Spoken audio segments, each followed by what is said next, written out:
আসসালামু আলাইকুম আর রহমতুল্লাহ। আজকে সকালে ঘুম থেকে উঠেই ঘর বাড়ি গুছাইছি, কারণ আজকে আমার বান্ধবীরা আসবে। কারণ আজকে আমরা বান্ধবীরা মিলে শাড়ি পরবো প্রোগ্রাম করছিলাম। তাই সকালে উঠেই খাওয়া দাওয়া করিনি, করবো এখন। মা এদিকে শুয়েছিল, আমি একা একা নিজে পরোটা বানাইছি। জানি না কেমন হয়েছে, আস্তে আস্তে পারবো ইনশাল্লাহ ভালোভাবে। এই যে আমার পরোটা, আজকের খাওয়ার রুটিন ছিল হচ্ছে নাস্তা ছিল পরোটা, ডিম পোচ আর দুধ চা।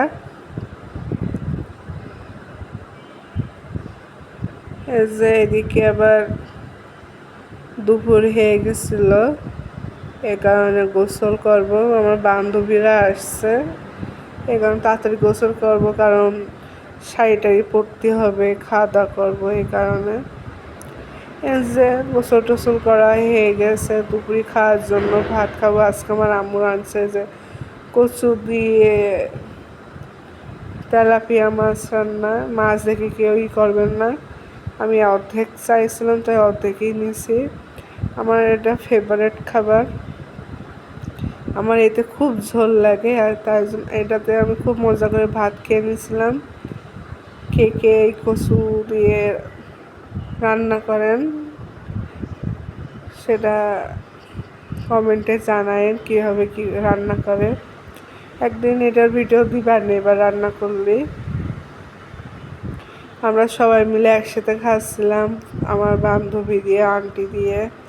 তারপর রান্না করছিল যে খাসির চর্বি দিয়ে আলু দিয়ে একটু ঝোল। খাসির চর্বি দিয়ে ডাল রাঁধতে করছিলাম, কিন্তু বললাম পরে যাবার করছি না, আলু দেবার রান্না করে দেখি কেমন লাগে। খুবই মজা লেগেছে এটাই। শর্টকাটেই আছে। এই যে দুপুরে খাওয়া দাওয়া হয়ে গেছে, রেস্ট টেস্ট নিয়ে যে শাড়ি পরছি।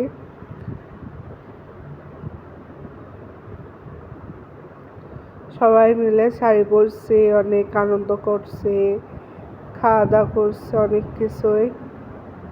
শাড়িটা পরে কেমন লাগছে বলবেন সবাই। আমি ছোট একটা ক্লিক নিয়েছিলাম এই কারণে। এই যে রাত হয়ে গেছে 7-8টা,